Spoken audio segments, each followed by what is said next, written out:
ਨਮਸਕਾਰ। ਖਬਰਾਂ ਦੇ ਇਸ ਬੁਲੇਟਿਨ ਵਿੱਚ ਤੁਹਾਡਾ ਸਵਾਗਤ ਹੈ। ਮੈਂ ਹਾਂ ਜਸਪ੍ਰੀਤ ਸਿੰਘ। ਪਹਿਲਾਂ ਪੇਸ਼ ਨੇ ਚੋਣਵੀਆਂ ਖਬਰਾਂ। ਦੇਸ਼ ਭਰ ਵਿੱਚ ਈਸਟਰ ਮੌਕੇ ਕਰਵਾਏ ਜਾ ਰਹੇ ਨੇ ਕਈ ਸਮਾਗਮ। ਰਾਸ਼ਟਰਪਤੀ ਰਾਮਨਾਥ ਕੋਵਿੰਦ ਨੇ ਕਿਹਾ ਕਿ ਯਿਸੂ ਮਸੀਹ ਦੀਆਂ ਸਿੱਖਿਆਵਾਂ ਸ਼ਾਂਤੀ, ਸਦਭਾਵਨਾ ਅਤੇ ਭਾਈਚਾਰੇ ਦਾ ਸੁਨੇਹਾ ਦਿੰਦੀਆਂ ਨੇ।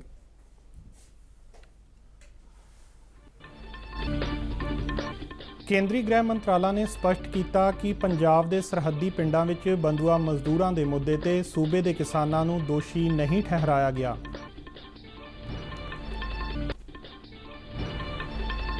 ਨਵੀਂ ਕੌਮੀ ਗੰਭੀਰ ਬਿਮਾਰੀ ਨੀਤੀ ਤਹਿਤ ਭਿਆਨਕ ਬਿਮਾਰੀਆਂ ਦੇ ਇਲਾਜ ਦੀ ਲਾਗਤ ਨੂੰ ਘੱਟ ਕਰਨ ਅਤੇ ਕੌਮੀ ਪੱਧਰ ਤੇ ਖੋਜ ਨੂੰ ਹੱਲਾਸ਼ੇਰੀ ਦੇਣ ਲਈ ਉਪਰਾਲੇ ਕੀਤੇ ਜਾਣਗੇ।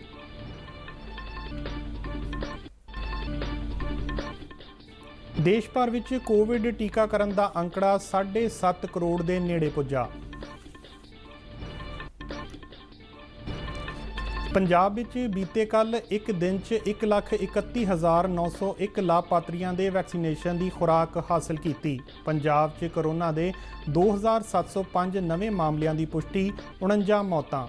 ਦੁਨੀਆ ਭਰ ਵਿੱਚ ਹੁਣ ਤੱਕ 13 ਕਰੋੜ ਤੋਂ ਵੱਧ ਵਿਅਕਤੀ ਕੋਵਿਡ ਮਹਾਮਾਰੀ ਦਾ ਸ਼ਿਕਾਰ ਹੋ ਚੁੱਕੇ ਨੇ। ਅਮਰੀਕਾ ਵਿੱਚ ਇਸ ਮਹਾਮਾਰੀ ਦਾ ਸਭ ਤੋਂ ਬੁਰਾ ਅਸਰ ਪਿਆ।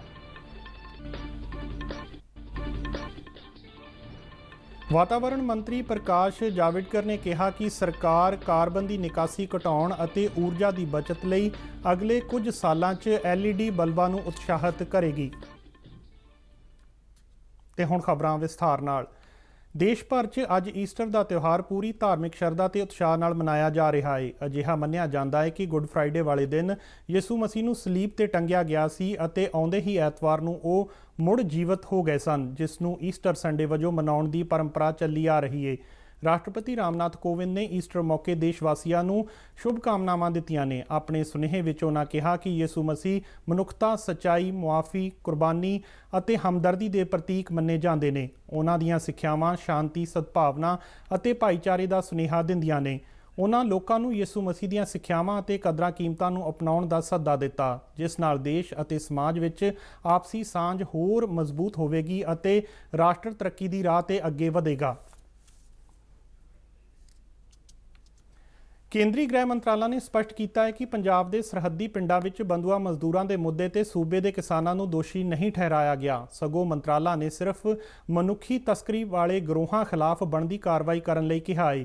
ਮੰਤਰਾਲਾ ਨੇ ਮੀਡੀਆ ਦੇ ਇੱਕ ਹਿੱਸੇ ਵੱਲੋਂ ਦਿੱਤੀਆਂ ਗਈਆਂ ਉਹਨਾਂ ਖਬਰਾਂ ਨੂੰ ਗਲਤ ਦੱਸਿਆ, ਜਿਨ੍ਹਾਂ ਵਿੱਚ ਕਿਹਾ ਗਿਆ ਹੈ ਕਿ ਸੂਬੇ ਦੇ ਕਿਸਾਨਾਂ ਨੂੰ ਬੰਧੂਆ ਮਜ਼ਦੂਰੀ ਦੇ ਗੰਭੀਰ ਦੋਸ਼ ਲਗਾਏ ਗਏ ਨੇ। ਅਜਿਹੀਆਂ ਖਬਰਾਂ ਨੂੰ ਗੁੰਮਰਾਹਕੁਨ ਦੱਸਦਿਆਂ ਮੰਤਰਾਲਾ ਨੇ ਕਿਹਾ ਕਿ ਮੀਡੀਆ ਵੱਲੋਂ ਕੇਂਦਰ ਸਰਕਾਰ ਦੀ ਚਿੱਠੀ ਨੂੰ ਤੋੜ ਮਰੋੜ ਕੇ ਪੇਸ਼ ਕੀਤਾ ਗਿਆ ਹੈ। ਮੰਤਰਾਲਾ ਦੀ ਚਿੱਠੀ ਵਿੱਚ ਇਸ ਗੱਲ ਤੇ ਜ਼ੋਰ ਦਿੱਤਾ ਗਿਆ ਹੈ ਕਿ ਅਮਨ ਕਾਨੂੰਨ ਅਤੇ ਮਜ਼ਦੂਰਾਂ ਦੇ ਹੱਕਾਂ ਦੀ ਰਾਖੀ ਯਕੀਨੀ ਬਣਾਈ ਜਾਵੇ। ਇਸ ਵਿੱਚ ਕਿਸੇ ਖਾਸ ਸੂਬੇ ਨੂੰ ਉਚੇਚੇ ਤੌਰ ਤੇ ਨਿਸ਼ਾਨਾ ਨਹੀਂ ਬਣਾਇਆ ਗਿਆ। ਇਹ ਚਿੱਠੀ ਕਿਰਤ ਅਤੇ ਰੋਜ਼ਗਾਰ ਮੰਤਰਾਲਾ ਦੇ ਸਕੱਤਰ ਵੱਲੋਂ ਭੇਜੀ ਗਈ ਹੈ, ਜਿਸ ਵਿੱਚ ਉਹਨਾਂ ਨੇ ਸਾਰੇ ਸੂਬਿਆਂ ਵਿੱਚ ਜਾਗਰੂਕਤਾ ਮੁਹਿੰਮ ਚਲਾਉਣ ਲਈ ਕਿਹਾ ਹੈ। ਦੱਸਣਯੋਗ ਹੈ ਕਿ ਅਜਿਹੀਆਂ ਚਿੱਠੀਆਂ ਅਮਨ ਕਾਨੂੰਨ ਦੀ ਸਥਿਤੀ ਨੂੰ ਲੈ ਕੇ ਅਕਸਰ ਜਾਰੀ ਕੀਤੀਆਂ ਜਾਂਦੀਆਂ ਨੇ। ਮੰਤਰਾਲਾ ਵੱਲੋਂ ਇਹ ਵੀ ਕਿਹਾ ਗਿਆ ਹੈ ਕਿ ਚਿੱਠੀ ਵਿੱਚ ਕਿਸਾਨਾਂ ਸਿਰ ਗੰਭੀਰ ਦੋਸ਼ ਮੜਨ ਅਤੇ ਇਸ ਮਾਮਲੇ ਨੂੰ ਚੱਲ ਰਹੇ ਕਿਸਾਨ ਸੰਘਰਸ਼ ਨਾਲ ਜੋੜਨਾ ਵੀ ਪੂਰੀ ਤਰ੍ਹਾਂ ਗਲਤ ਹੈ, ਕਿਉਂ ਜੋ ਇਸ ਵਿੱਚ ਸਿਰਫ ਮਨੁੱਖੀ ਤਸਕਰੀ ਦੀ ਗੱਲ ਕੀਤੀ ਗਈ ਹੈ ਅਤੇ ਮੰਤਰਾਲਾ ਵੱਲੋਂ ਸੂਬਾ ਸਰਕਾਰ ਨੂੰ ਇਸ ਗੰਭੀਰ ਮਸਲੇ ਨੂੰ ਹੱਲ ਕਰਨ ਦੀ ਸਿਰਫ ਸਲਾਹ ਹੀ ਦਿੱਤੀ ਗਈ ਹੈ। ਕੇਂਦਰੀ ਸਿਹਤ ਮੰਤਰੀ ਡਾਕਟਰ ਹਰਸ਼ਵਰਧਨ ਨੇ ਕੌਮੀ ਗੰਭੀਰ ਬਿਮਾਰੀ ਨੀਤੀ 2021 ਨੂੰ ਮਨਜ਼ੂਰੀ ਦੇ ਦਿੱਤੀ ਹੈ। ਇਹ ਨੀਤੀ ਸਿਹਤ ਅਤੇ ਪਰਿਵਾਰ ਭਲਾਈ ਮੰਤਰਾਲਾ ਦੀ ਵੈਬਸਾਈਟ ਤੇ ਦੇਖੀ ਜਾ ਸਕਦੀ ਹੈ। ਇਲਾਜ ਨਾਲ ਜੁੜੀਆਂ ਵੱਖ-ਵੱਖ ਧਿਰਾਂ ਵੱਲੋਂ ਪਿਛਲੇ ਲੰਬੇ ਅਰਸੇ ਤੋਂ ਬਿਮਾਰੀਆਂ ਦੇ ਪ੍ਰਬੰਧਨ ਅਤੇ ਰੋਕਥਾਮ ਲਈ ਇੱਕ ਵਿਆਪਕ ਨੀਤੀ ਤਿਆਰ ਕਰਨ ਦੀ ਮੰਗ ਕੀਤੀ ਜਾ ਰਹੀ ਹੈ। ਵੱਖੋ ਵੱਖਰੀਆਂ ਧਿਰਾਂ ਅਤੇ ਮਾਹਰਾਂ ਨਾਲ ਕੀਤੇ ਗਏ ਵਿਚਾਰ ਵਟਾਂਦਰੇ ਤੋਂ ਬਾਅਦ ਇਸ ਨੀਤੀ ਨੂੰ ਅੰਤਿਮ ਰੂਪ ਦਿੱਤਾ ਗਿਆ ਹੈ। ਇਸ ਨੀਤੀ ਦਾ ਮੰਤਵ ਭਿਆਨਕ ਬਿਮਾਰੀਆਂ ਦੇ ਇਲਾਜ ਦੀ ਲਾਗਤ ਨੂੰ ਘੱਟ ਕਰਨਾ ਅਤੇ ਉਹਨਾਂ ਬਾਰੇ ਕੌਮੀ ਪੱਧਰ ਤੇ ਖੋਜ ਨੂੰ ਹੱਲਾਸ਼ੇਰੀ ਦੇਣਾ ਹੈ। ਇਸ ਨਾਲ ਸੰਬੰਧਿਤ ਦਵਾਈਆਂ ਦੇ ਉਤਪਾਦਨ ਨੂੰ ਵੀ ਦੇਸ਼ ਵਿੱਚ ਵਿਕਸਿਤ ਕਰਨ ਤੇ ਜ਼ੋਰ ਦਿੱਤਾ ਜਾਵੇਗਾ, ਤਾਂ ਜੋ ਇਲਾਜ ਦੀ ਲਾਗਤ ਵਿੱਚ ਕਟੌਤੀ ਕੀਤੀ ਜਾ ਸਕੇ। ਇਸ ਨੀਤੀ ਤਹਿਤ ਇੱਕ ਕੌਮੀ ਰਜਿਸਟਰ ਬਣਾਉਣ ਦਾ ਵੀ ਪ੍ਰਬੰਧ ਕੀਤਾ ਗਿਆ ਹੈ, ਜਿਸ ਵਿੱਚ ਸੰਬੰਧਿਤ ਅੰਕੜੇ ਇਕੱਠੇ ਕੀਤੇ ਜਾ ਸਕਣਗੇ। ਲੋਕ ਸਭਾ speaker Om Birla Covid virus ਤੋਂ ਮੁਕਤ ਹੋ ਗਏ ਨੇ। ਉਹਨਾਂ ਦੀ ਤਾਜ਼ਾ ਕੋਵਿਡ ਜਾਂਚ ਰਿਪੋਰਟ ਨੈਗੇਟਿਵ ਆਈ ਹੈ। ਇੱਕ ਟਵੀਟ ਰਾਹੀਂ ਲੋਕ ਸਭਾ ਸਪੀਕਰ ਨੇ ਕਿਹਾ ਕਿ ਹੁਣ ਉਹ ਪੂਰੀ ਤਰ੍ਹਾਂ ਸਿਹਤਮੰਦ ਨੇ। ਓਮ ਬਿਰਲਾ ਨੇ ਉਹਨਾਂ ਦੀ ਚੰਗੀ ਸਿਹਤ ਲਈ ਕਾਮਨਾ ਕਰਨ ਵਾਲਿਆਂ ਦਾ ਦਿਲੋਂ ਧੰਨਵਾਦ ਕੀਤਾ। ਪਿਛਲੇ ਮਹੀਨੇ ਸੰਸਦ ਦੇ ਬਜਟ ਇਜਲਾਸ ਦੌਰਾਨ ਲੋਕ ਸਭਾ ਸਪੀਕਰ ਦੇ ਕੋਵਿਡ ਪੋਜ਼ਿਟਿਵ ਹੋਣ ਦੀ ਪੁਸ਼ਟੀ ਹੋਈ ਸੀ। ਇਸ ਮਗਰੋਂ ਉਹਨਾਂ ਨੂੰ ਇਲਾਜ ਲਈ ਨਵੀਂ ਦਿੱਲੀ ਦੇ ਏਮਸ 'ਚ ਬਣੇ ਕੋਵਿਡ ਸੈਂਟਰ ਵਿੱਚ ਭਰਤੀ ਕਰਵਾਇਆ ਗਿਆ ਸੀ। ਭਾਰਤ ਵਿੱਚ ਕੋਰੋਨਾ ਮਹਾਮਾਰੀ ਨਾਲ ਲੜਨ ਲਈ ਸ਼ੁਰੂ ਕੀਤੀ ਗਈ ਦੇਸ਼ ਦੀ ਸਭ ਤੋਂ ਵੱਡੀ ਟੀਕਾਕਰਨ ਮੁਹਿੰਮ ਦੌਰਾਨ ਟੀਕੇ ਲਗਾਉਣ ਦਾ ਅੰਕੜਾ 7.5 ਕਰੋੜ ਦੇ ਨੇੜੇ ਪੁੱਜ ਗਿਆ ਹੈ। ਕੇਂਦਰੀ ਸਿਹਤ ਤੇ ਪਰਿਵਾਰ ਭਲਾਈ ਮੰਤਰਾਲਾ ਵੱਲੋਂ ਜਾਰੀ ਅੰਕੜਿਆਂ ਮੁਤਾਬਕ ਕੱਲ੍ਹ ਰਾਤ 8 ਵਜੇ ਤੱਕ 7,44,42,267 ਲਾਭਪਾਤਰੀਆਂ ਦੀ ਵੈਕਸੀਨੇਸ਼ਨ ਮੁਕੰਮਲ ਹੋ ਚੁੱਕੀ ਸੀ। ਟੀਕਾਕਰਨ ਦੇ 78ਵੇਂ ਦਿਨ ਦੀਆਂ ਆਰਜ਼ੀ ਰਿਪੋਰਟਾਂ ਅਨੁਸਾਰ 13,146 ਲਾਭਪਾਤਰੀਆਂ ਨੂੰ ਟੀਕੇ ਲਗਾਏ ਗਏ ਸਨ, ਜਿਸ ਤਹਿਤ 11,86,621 ਲਾਭਪਾਤਰੀਆਂ ਨੂੰ ਟੀਕਾਕਰਨ ਦੀ ਪਹਿਲੀ ਅਤੇ 1,13,525 ਲਾਭਪਾਤਰੀਆਂ ਨੂੰ ਟੀਕਾਕਰਨ ਦੀ ਦੂਜੀ ਖੁਰਾਕ ਦਿੱਤੀ ਗਈ। ਪੰਜਾਬ ਵਿੱਚ ਕੋਵਿਡ-19 ਦੇ ਐਕਟਿਵ ਮਾਮਲਿਆਂ ਦੀ ਗਿਣਤੀ 25,314 ਹੋ ਗਈ ਹੈ। ਬੀਤੇ 24 ਘੰਟਿਆਂ ਦੌਰਾਨ ਪੰਜਾਬ ਵਿੱਚ 2,705 ਨਵੇਂ ਮਾਮਲਿਆਂ ਦੀ ਪੁਸ਼ਟੀ ਹੋਈ ਹੈ। ਪੰਜਾਬ ਵਿੱਚ ਬੀਤੇ 24 ਘੰਟਿਆਂ ਦੌਰਾਨ ਕੋਰੋਨਾ ਨਾਲ 49 ਮੌਤਾਂ ਹੋਈਆਂ ਨੇ। ਬੀਤੇ ਦਿਨ 2,781 ਮਰੀਜ਼ਾਂ ਨੂੰ ਸਿਹਤਯਾਬ ਐਲਾਨਿਆ ਗਿਆ। ਹੁਣ ਤੱਕ ਸੂਬੇ ਵਿੱਚ ਕੁੱਲ ਪੋਜ਼ਿਟਿਵ ਮਰੀਜ਼ਾਂ ਦੀ ਗਿਣਤੀ 2,48,454 ਹੋ ਗਈ ਹੈ, ਜਦਕਿ 2,16,108 ਮਰੀਜ਼ਾਂ ਨੂੰ ਸਿਹਤਯਾਬ ਐਲਾਨਿਆ ਜਾ ਚੁੱਕਾ ਹੈ। ਇਸ ਮਹਾਮਾਰੀ ਨਾਲ ਪੰਜਾਬ ਵਿੱਚ ਹੁਣ ਤੱਕ ਕੁੱਲ 7,032 ਮੌਤਾਂ ਹੋ ਚੁੱਕੀਆਂ ਨੇ। ਮੋਹਾਲੀ ਵਿੱਚ ਕੋਰੋਨਾ ਦੇ ਐਕਟਿਵ ਮਾਮਲਿਆਂ ਦੀ ਗਿਣਤੀ 3,528 ਦਰਜ ਕੀਤੀ ਗਈ ਹੈ, ਜਦਕਿ ਜਲੰਧਰ 'ਚ ਕੋਰੋਨਾ ਦੇ 3,403, ਅੰਮ੍ਰਿਤਸਰ 'ਚ 3,307, ਲੁਧਿਆਣਾ 'ਚ 2,918, ਪਟਿਆਲਾ ਵਿੱਚ 2,536, ਹੁਸ਼ਿਆਰਪੁਰ ਵਿੱਚ 1,645, ਬਠਿੰਡਾ 'ਚ 1,141 ਅਤੇ ਗੁਰਦਾਸਪੁਰ ਵਿੱਚ 1,105 ਮਰੀਜ਼ ਜ਼ੇਰੇ ਇਲਾਜ ਨੇ। ਪੰਜਾਬ ਵਿੱਚ ਹੁਣ ਤੱਕ ਕੋਰੋਨਾ ਨਾਲ ਸਭ ਤੋਂ ਵੱਧ 1,162 ਮੌਤਾਂ ਲੁਧਿਆਣਾ 'ਚ ਦਰਜ ਕੀਤੀਆਂ ਗਈਆਂ ਨੇ। ਪੰਜਾਬ ਵਿੱਚ ਟੀਕਾਕਰਨ ਨੂੰ ਲੈ ਕੇ ਲੋਕਾਂ ਵਿੱਚ ਉਤਸ਼ਾਹ ਦੇਖਣ ਨੂੰ ਮਿਲ ਰਿਹਾ ਹੈ। ਸ਼ਨੀਵਾਰ ਨੂੰ ਪਹਿਲੀ ਵਾਰ ਇੱਕ ਦਿਨ ਵਿੱਚ 1,31,901 ਲੋਕਾਂ ਨੂੰ ਵੈਕਸੀਨੇਸ਼ਨ ਦੀ ਖੁਰਾਕ ਦਿੱਤੀ ਗਈ। ਇਹਨਾਂ 'ਚ 45 ਸਾਲ ਤੋਂ ਵੱਧ ਉਮਰ ਦੇ 97,152 ਵਿਅਕਤੀ ਸ਼ਾਮਲ ਨੇ। ਕੋਰੋਨਾ ਦੇ ਮਾਮਲਿਆਂ ਦੀ ਗਿਣਤੀ 'ਚ ਵਾਧੇ ਦੇ ਲਿਹਾਜ਼ ਨਾਲ ਮਹਾਰਾਸ਼ਟਰ ਦਾ ਨਾਂ ਚਾਹੇ ਸਭ ਤੋਂ ਉੱਪਰ ਗਿਣਿਆ ਜਾ ਰਿਹਾ ਹੈ, ਪਰ ਐਕਟਿਵ ਮਾਮਲਿਆਂ ਦੇ ਵਧਣ ਦੀ ਰਫ਼ਤਾਰ ਵਿੱਚ ਪੰਜਾਬ ਦਾ ਨਾਂ ਮਹਾਰਾਸ਼ਟਰ ਤੋਂ ਵੀ ਅੱਗੇ ਹੈ। ਪਿਛਲੇ 2 ਮਹੀਨਿਆਂ ਦੌਰਾਨ ਪੰਜਾਬ 'ਚ ਕੋਰੋਨਾ ਦੇ ਮਾਮਲਿਆਂ 'ਚ 12% ਦਾ ਵਾਧਾ ਦਰਜ ਕੀਤਾ ਗਿਆ ਹੈ। ਕੇਂਦਰ ਸਰਕਾਰ ਨੇ ਕੋਵਿਡ-19 ਮਹਾਮਾਰੀ ਤੋਂ ਪ੍ਰਭਾਵਿਤ ਸੂਬਿਆਂ ਤੇ ਕੇਂਦਰ ਸ਼ਾਸਤ ਪ੍ਰਦੇਸ਼ਾਂ ਨੂੰ ਟੈਸਟਿੰਗ ਪ੍ਰਕਿਰਿਆ ਨੂੰ ਤੇਜ਼ ਕਰਨ ਅਤੇ ਕੰਟੇਨਮੈਂਟ ਜ਼ੋਨ ਸਥਾਪਿਤ ਕਰਨ ਲਈ ਕਿਹਾ ਹੈ। ਕੈਬਨਿਟ ਸਕੱਤਰ ਰਾਜੀਵ ਗਾਬਾ ਦੀ ਪ੍ਰਧਾਨਗੀ ਹੇਠ ਸਾਰੇ ਸੂਬਿਆਂ ਤੇ ਕੇਂਦਰ ਸ਼ਾਸਤ ਪ੍ਰਦੇਸ਼ਾਂ ਦੇ ਮੁੱਖ ਸਕੱਤਰਾਂ, ਸੂਬਾ ਪੁਲਿਸ ਮੁਖੀਆਂ ਅਤੇ ਸਿਹਤ ਸਕੱਤਰਾਂ ਨਾਲ ਹੋਈ ਮੀਟਿੰਗ ਦੌਰਾਨ ਮਹਾਮਾਰੀ ਦੀ ਸੰਚਾਰ ਲੜੀ ਨੂੰ ਤੋੜਨ ਲਈ ਟੈਸਟਿੰਗ ਵਧਾਉਣ ਤੋਂ ਇਲਾਵਾ ਕੰਟੇਨਮੈਂਟ ਜ਼ੋਨਾਂ ਅਤੇ ਮਾਈਕਰੋ ਕੰਟੇਨਮੈਂਟ ਜ਼ੋਨਾਂ ਦੀ ਸਥਾਪਤੀ ਤੇ ਜ਼ੋਰ ਦਿੱਤਾ ਗਿਆ ਹੈ। ਕੇਂਦਰ ਸਰਕਾਰ ਨੇ ਸੂਬਿਆਂ ਨੂੰ ਕੋਵਿਡ-19 ਕੇਸਾਂ ਦੇ ਵਾਧੇ ਦੀ ਰੋਕਥਾਮ ਲਈ ਤੁਰੰਤ ਅਤੇ ਪ੍ਰਭਾਵਸ਼ਾਲੀ ਕਦਮ ਚੁੱਕਣ ਅਤੇ ਕਲੀਨਿਕਲ ਪ੍ਰਬੰਧ ਪ੍ਰੋਟੋਕੋਲ ਦੀ ਪਾਲਣਾ ਯਕੀਨੀ ਬਣਾਉਣ ਦੀ ਹਦਾਇਤ ਕੀਤੀ ਹੈ।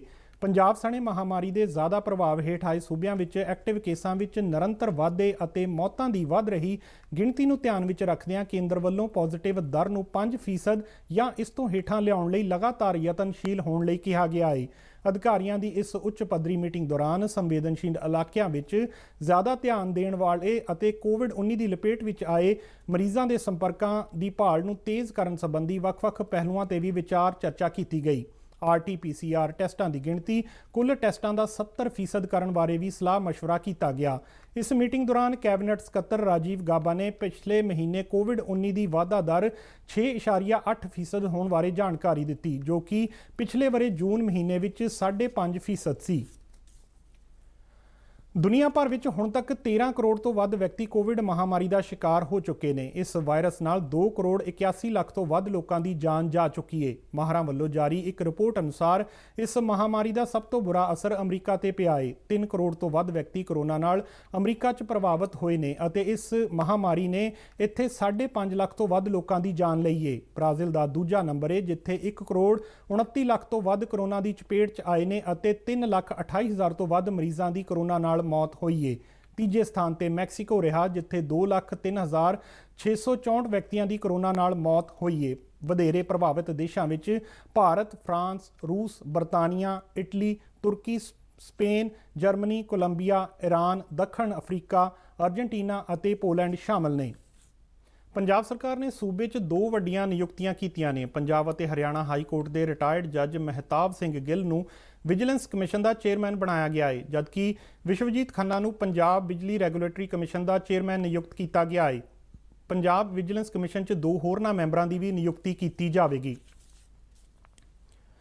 ਪੰਜਾਬ ਦੇ ਐਨਫੋਰਸਮੈਂਟ ਡਾਇਰੈਕਟਰ RN ਟੋਕੇ ਨੇ ਮੋਹਾਲੀ ਜ਼ਿਲ੍ਹੇ ਵਿੱਚ ਮਾਈਨਿੰਗ ਕੰਮਾਂ ਨਾਲ ਸੰਬੰਧਿਤ ਅਧਿਕਾਰੀਆਂ ਨਾਲ ਇੱਕ ਅਹਿਮ ਮੀਟਿੰਗ ਕੀਤੀ। ਮੀਟਿੰਗ ਦੌਰਾਨ ਜ਼ਿਲ੍ਹੇ 'ਚ ਮਾਈਨਿੰਗ ਕਾਰਜਾਂ ਨਾਲ ਜੁੜੇ ਵੱਖ-ਵੱਖ ਮੁੱਦਿਆਂ ਤੇ ਵਿਚਾਰ ਵਟਾਂਦਰਾ ਕੀਤਾ ਗਿਆ। ਇਸ ਦੌਰਾਨ ਵਿਚਾਰੇ ਗਏ ਮੁੱਦਿਆਂ ਵਿੱਚ ਅੰਤਰਰਾਜੀ ਖਣਿਜ ਕਾਰਜਾਂ ਨੂੰ ਚਲਾਉਣ ਅਤੇ ਉਹਨਾਂ ਨੂੰ ਸੁਚਾਰੂ ਬਣਾਉਣ ਦੇ ਢੰਗਾਂ ਬਾਰੇ ਚਰਚਾ ਕੀਤੀ ਗਈ। ਇਸ ਤੋਂ ਇਲਾਵਾ ਜ਼ਿਲ੍ਹੇ 'ਚੋਂ ਗਾਰ ਜਾਂ ਬਰੇਤੀ ਕੱਢਣ ਦੀ ਕਾਰਵਾਈ ਨੂੰ ਲਾਗੂ ਕਰਨ ਦੇ ਤਰੀਕਿਆਂ, ਰੇਤ ਅਤੇ ਬਜਰੀ ਕ੍ਰਸ਼ਰ ਖੇਤਰਾਂ ਵਿੱਚ ਡਿਸਪਲੇ ਬੋਰਡਾਂ ਦੀ ਵਰਤੋਂ ਅਤੇ ਖਣਨ ਦੇ ਸਮੇਂ ਸੰਬੰਧੀ ਨਿਯਮ ਬਣਾਉਣ ਬਾਰੇ ਵੀ ਚਰਚਾ ਕੀਤੀ ਗਈ। ਐਨਫੋਰਸਮੈਂਟ ਡਾਇਰੈਕਟਰ ਨੇ ਸਪਸ਼ਟ ਹਦਾਇਤਾਂ ਦਿੱਤੀਆਂ ਕਿ ਮਾਈਨਿੰਗ ਨਾਲ ਜੁੜੇ ਸਾਰੇ ਕੰਮ ਕਾਨੂੰਨ ਰਾਹੀਂ ਪਹਿਲਾਂ ਤੋਂ ਹੀ ਨਿਰਧਾਰਤ ਨਿਯਮਾਂ ਅਨੁਸਾਰ ਕੀਤੇ ਜਾਣੇ ਚਾਹੀਦੇ ਨੇ। ਮਾਈਨਿੰਗ ਨਾਲ ਸੰਬੰਧਿਤ ਕਿਸੇ ਵੀ ਸ਼ਿਕਾਇਤ ਦਾ ਨਿਪਟਾਰਾ ਨਿਰਧਾਰਤ ਵਿਧੀ ਅਨੁਸਾਰ ਤੁਰੰਤ ਕੀਤਾ ਜਾਵੇ ਅਤੇ ਉਲੰਘਣਾ ਕਰਨ ਵਾਲਿਆਂ ਖਿਲਾਫ ਸਖਤ ਕਾਰਵਾਈ ਕੀਤੀ ਜਾਵੇ। ਕੇਂਦਰੀ ਵਾਤਾਵਰਣ ਮੰਤਰੀ ਪ੍ਰਕਾਸ਼ ਜਾਵੜੇਕਰ ਨੇ ਕਿਹਾ ਹੈ ਕਿ ਕਾਰਬਨ ਉਤਸਰਜਨ ਨੂੰ ਘਟਾਉਣ ਅਤੇ ਊਰਜਾ ਬਚਾਉਣ ਲਈ 100% LED ਬਲਬਾਂ ਦੀ ਵਰਤੋਂ ਦਾ ਟੀਚਾ ਨਿਰਧਾਰਿਤ ਕੀਤਾ ਗਿਆ ਹੈ। ਵੀਡੀਓ ਕਾਨਫਰੰਸ ਰਾਹੀਂ ਸ੍ਰੀਰਾਮ ਕਾਲਜ ਦੇ ਵਣਜ ਕਾਰੋਬਾਰ ਕਨਕਲੇਵ ਨੂੰ ਸੰਬੋਧਨ ਕਰਦਿਆਂ ਮੰਤਰੀ ਨੇ ਕਿਹਾ ਹੈ ਕਿ ਵਾਤਾਵਰਣ ਨੂੰ ਬਚਾਉਣ ਲਈ ਸਰਕਾਰ ਵੱਲੋਂ ਕੁਝ ਵਿਸ਼ੇਸ਼ ਉਪਰਾਲੇ ਕੀਤੇ ਗਏ ਨੇ, ਜਿਨ੍ਹਾਂ ਵਿੱਚੋਂ ਇੱਕ LED ਬਲਬਾਂ ਦੀ ਵਰਤੋਂ ਨੂੰ ਤਰਜੀਹ ਦੇਣਾ ਹੈ। ਉਹਨਾਂ ਕਿਹਾ ਕਿ ਆਉਣ ਵਾਲੇ ਕੁਝ ਸਾਲਾਂ ਵਿੱਚ ਆਮ ਬਲਬਾਂ ਨੂੰ 40 ਤੋਂ 60 ਵਾਟ ਦੇ LED ਬਲਬਾਂ ਨਾਲ ਤਬਦੀਲ ਕੀਤਾ ਜਾਵੇਗਾ। ਜਾਵੜੇਕਰ ਨੇ ਕਿਹਾ ਕਿ ਪਿਛਲੇ 6 ਸਾਲਾਂ ਵਿੱਚ ਨਰਿੰਦਰ ਮੋਦੀ ਸਰਕਾਰ ਨੇ 2 ਬਿਲੀਅਨ ਆਮ ਬਲਬਾਂ ਨੂੰ LED ਬਲਬਾਂ ਨਾਲ ਤਬਦੀਲ ਕੀਤਾ ਹੈ। ਜਾਵੜੇਕਰ ਨੇ ਕਿਹਾ ਕਿ ਇਸ ਪਹਿਲ ਨਾਲ ਜਿੱਥੇ ਕਾਰਬਨ ਉਤਸਰਜਨ ਵਿੱਚ ਕਮੀ ਆਵੇਗੀ, ਉੱਥੇ ਹੀ ਊਰਜਾ ਦੀ ਬਚਤ ਵੀ ਹੋਵੇਗੀ। ਨਵਿਆਉਣਯੋਗ ਊਰਜਾ ਦੇ ਖੇਤਰ ਵਿੱਚ ਭਾਰਤ ਦੇ ਆਲਮੀ ਪੱਧਰ ਤੇ ਅਹਿਮ ਮੁਕਾਮ ਦਾ ਜ਼ਿਕਰ ਕਰਦਿਆਂ ਵਾਤਾਵਰਣ ਮੰਤਰੀ ਨੇ ਦੱਸਿਆ ਕਿ ਦੇਸ਼ ਦੀ ਨਵਿਆਉਣਯੋਗ ਊਰਜਾ ਸਮਰੱਥਾ 136 ਗੀਗਾਵਾਟ ਹੈ।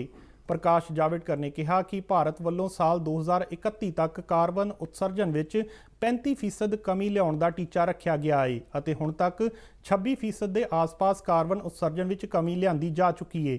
ਕਨਕਲੇਵ ਨੂੰ ਸੰਬੋਧਨ ਕਰਦਿਆਂ ਜਾਵੜੇਕਰ ਨੇ ਕਿਹਾ ਕਿ ਜਲਵਾਯੂ ਤਬਦੀਲੀ ਦੇ ਮਾਮਲੇ ਵਿੱਚ ਭਾਰਤ ਨੇ ਅਹਿਮ ਜ਼ਿੰਮੇਵਾਰੀ ਨਿਭਾਈ ਹੈ। ਉਹਨਾਂ ਕਿਹਾ ਕਿ ਪਿਛਲੇ ਸਮੇਂ ਵਿੱਚ ਭਾਰਤ ਦਾ ਕਾਰਬਨ ਉਤਸਰਜਨ ਵਿੱਚ ਕੇਵਲ 3% ਹਿੱਸਾ ਰਿਹਾ ਹੈ, ਜਦਕਿ ਅਮਰੀਕਾ, ਯੂਰਪ ਅਤੇ ਚੀਨ ਨੇ 80% ਤੋਂ ਵੱਧ ਕਾਰਬਨ ਉਤਸਰਜਨ ਕੀਤਾ ਹੈ।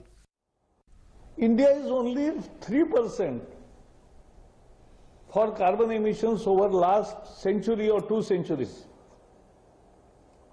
So we are not responsible for climate change, but because we are suffering, because we are vulnerable, and in any such crisis, in any such disasters, who suffers? The poor. And therefore we have to be doing more actions to save ourselves. 4 ਸੂਬਿਆਂ ਤੇ ਕੇਂਦਰ ਸ਼ਾਸਿਤ ਪ੍ਰਦੇਸ਼ ਪੁਡੂਚੇਰੀ 'ਚ ਵਿਧਾਨ ਸਭਾ ਚੋਣਾਂ ਲਈ ਪ੍ਰਚਾਰ ਸਿਖਰਾਂ ਤੇ ਪੁੱਜ ਗਿਆ ਹੈ। ਵੱਖ-ਵੱਖ ਸਿਆਸੀ ਪਾਰਟੀਆਂ ਵੱਲੋਂ ਵੋਟਰਾਂ ਨੂੰ ਆਪਣੇ ਹੱਕ ਵਿੱਚ ਵੋਟਿੰਗ ਕਰਨ ਲਈ ਚੋਣ ਰੈਲੀਆਂ ਕੀਤੀਆਂ ਜਾ ਰਹੀਆਂ ਨੇ ਅਤੇ ਘਰੋਂ-ਘਰੀ ਜਾ ਕੇ ਵੀ ਵੋਟਰਾਂ ਨਾਲ ਸਿੱਧਾ ਰਾਬਤਾ ਕਾਇਮ ਕਰਨ ਦੀ ਕੋਸ਼ਿਸ਼ ਕੀਤੀ ਜਾ ਰਹੀ ਹੈ। ਪੱਛਮੀ ਬੰਗਾਲ 'ਚ ਤੀਜੇ ਗੇੜ ਦੀਆਂ ਚੋਣਾਂ 6 ਅਪ੍ਰੈਲ ਨੂੰ ਹੋਣਗੀਆਂ। ਇਸ ਦੌਰਾਨ ਹੁਗਲੀ, ਹਾਵੜਾ ਅਤੇ ਦੱਖਣੀ 24 ਪਰਗਨਾ ਜ਼ਿਲ੍ਹੇ 'ਚ ਪੈਂਦੀਆਂ 31 ਵਿਧਾਨ ਸਭਾ ਸੀਟਾਂ ਲਈ ਵੋਟਾਂ ਪਵਾਈਆਂ ਜਾਣਗੀਆਂ। ਅਸਾਮ ਵਿੱਚ ਤੀਜੇ ਤੇ ਆਖਰੀ ਗੇੜ ਤਹਿਤ 40 ਵਿਧਾਨ ਸਭਾ ਸੀਟਾਂ ਤੇ ਮੰਗਲਵਾਰ ਨੂੰ ਵੋਟਿੰਗ ਹੋਵੇਗੀ। ਇਸੇ ਦਿਨ ਤਮਿਲਨਾਡੂ ਦੀਆਂ 234, ਕੇਰਲ ਦੀਆਂ 140 ਅਤੇ ਪੁਡੂਚੇਰੀ ਦੀਆਂ 30 ਵਿਧਾਨ ਸਭਾ ਸੀਟਾਂ ਲਈ ਇੱਕੋ ਗੇੜ ਤਹਿਤ ਵੋਟਾਂ ਪਵਾਈਆਂ ਜਾਣਗੀਆਂ। ਸੂਬਿਆਂ ਵੱਲੋਂ ਚੋਣ ਤਿਆਰੀਆਂ ਨੂੰ ਅੰਤਿਮ ਰੂਪ ਦਿੱਤਾ ਜਾ ਰਿਹਾ ਹੈ। ਚੋਣ ਕਮਿਸ਼ਨ ਵੱਲੋਂ ਵੋਟਿੰਗ ਦੌਰਾਨ ਪਾਰਦਰਸ਼ਤਾ ਨੂੰ ਯਕੀਨੀ ਬਣਾਉਣ ਲਈ ਸਾਰੇ ਪੋਲਿੰਗ ਸਟੇਸ਼ਨਾਂ 'ਚ ਵੈਬਕਾਸਟਿੰਗ ਦਾ ਪ੍ਰਬੰਧ ਕੀਤਾ ਜਾ ਰਿਹਾ ਹੈ। ਵਧੇਰੇ ਨਾਜ਼ੁਕ ਖੇਤਰਾਂ ਵਿੱਚ CCTV ਕੈਮਰੇ ਲਗਾਏ ਜਾ ਰਹੇ ਨੇ। ਅਜਿਹੇ ਹੀ ਪ੍ਰਬੰਧ ਤਕਨੀਕੀ ਗੜਬੜੀ ਵਾਲੀਆਂ ਥਾਵਾਂ ਤੇ ਵੀ ਕੀਤੇ ਗਏ ਨੇ।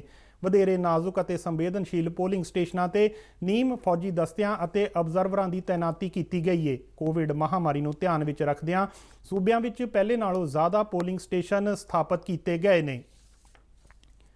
DD ਪੰਜਾਬੀ ਦੇ ਖਬਰਾਂ ਦੇ ਬੁਲੇਟਿਨ ਸਾਡੇ ਦਰਸ਼ਕ YouTube channel RNU DDK Jalandhar ਤੇ ਵੀ ਦੇਖ ਸਕਦੇ ਨੇ ਅਤੇ ਇਹ ਬੁਲੇਟਿਨ RNU ਜਲੰਧਰ ਦੇ ਟਵਿੱਟਰ ਹੈਂਡਲ ਅਤੇ Facebook ਪੇਜ ਤੇ ਵੀ ਉਪਲਬਧ ਨੇ। ਇਸ ਦੇ ਨਾਲ ਹੀ ਖਬਰਾਂ ਦਾ ਇਹ ਬੁਲੇਟਿਨ ਖਤਮ ਹੁੰਦਾ ਹੈ। ਨਮਸਕਾਰ।